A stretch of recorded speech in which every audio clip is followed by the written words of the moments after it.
Hello and welcome to CCNP topic 1.1.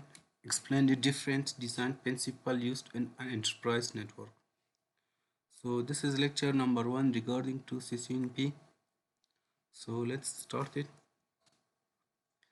So in enterprise network, chapter 1 architecture, they are mentioned about tier 2 and tier 3. We have different principles and different architectures regarding to designing an enterprise network.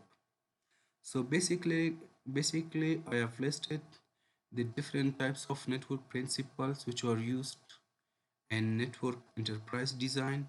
So in regarding to CCNP, they have mentioned it only 2-tier and 3-tier architectures. So we will discuss about these two, and the last one will be regarding to SD access in next slide, and next video we will discuss about that because that depends on fiber capacity planning.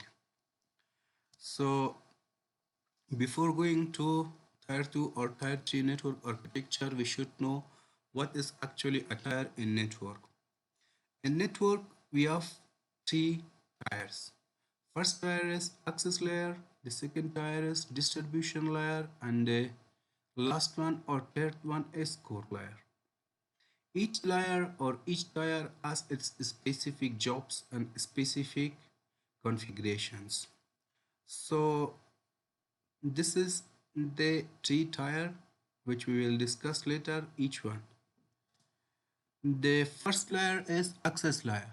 What is access layer? Access layer is the end point of our network, or we can say the point when our client or our network device getting connected to our network. So endpoints mean that network devices such as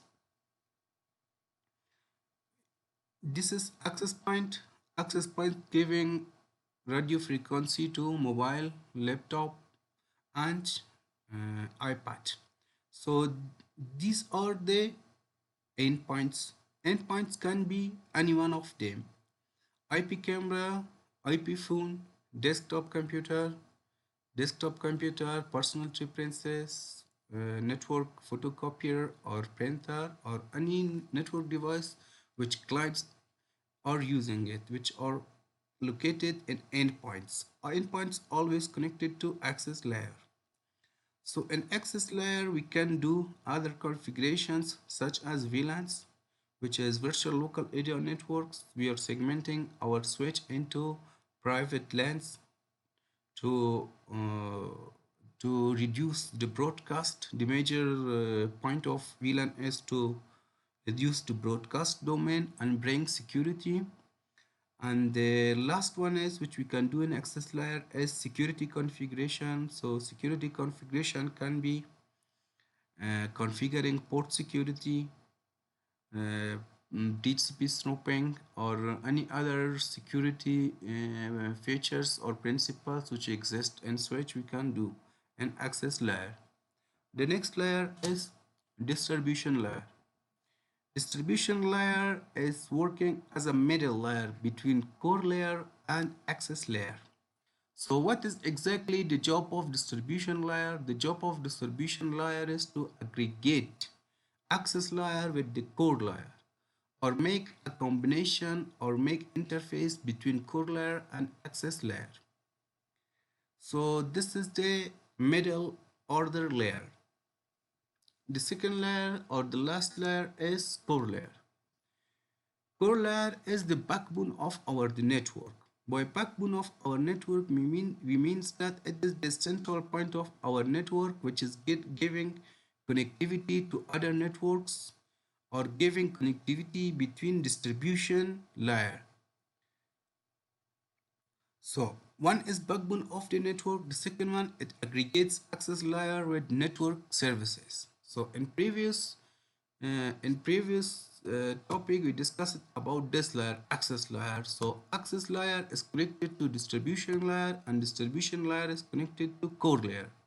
So it means that it is aggregating, or it's access layer with the network services.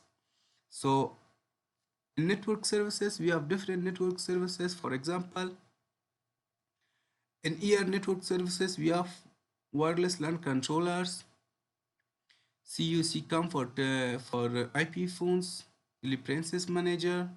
These are the network services which are used to configure our network devices. In Internet Edge ISP1, ISP2.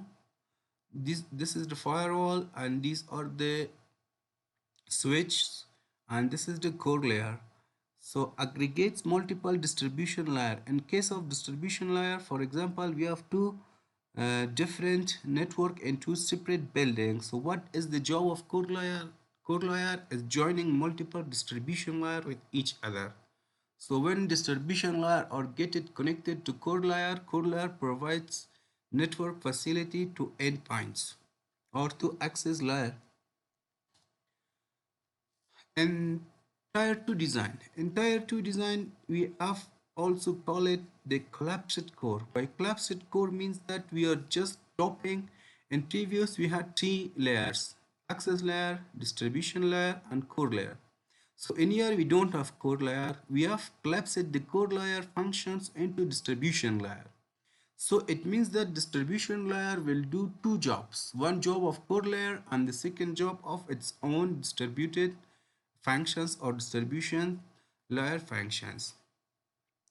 So when we are using two-tier network design, we are using two-tier network design for a smaller campus network within a building across multiple floors.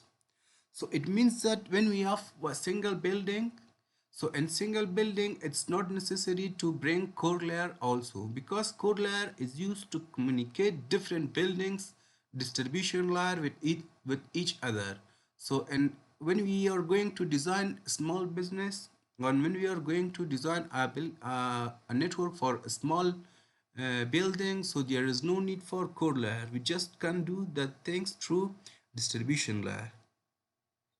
So as I mentioned it here, also collapsing the core layer functions into distributed layer.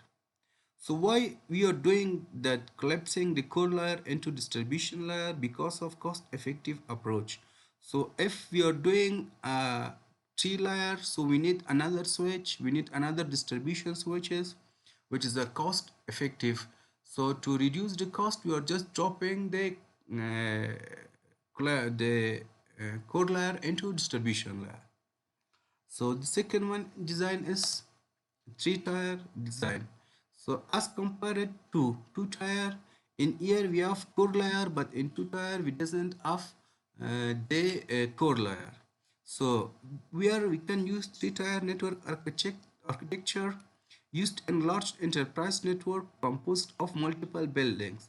As I mentioned it before, when we have more than two buildings and we want to make a network among them, so in that case we need three-tier network architecture or network design.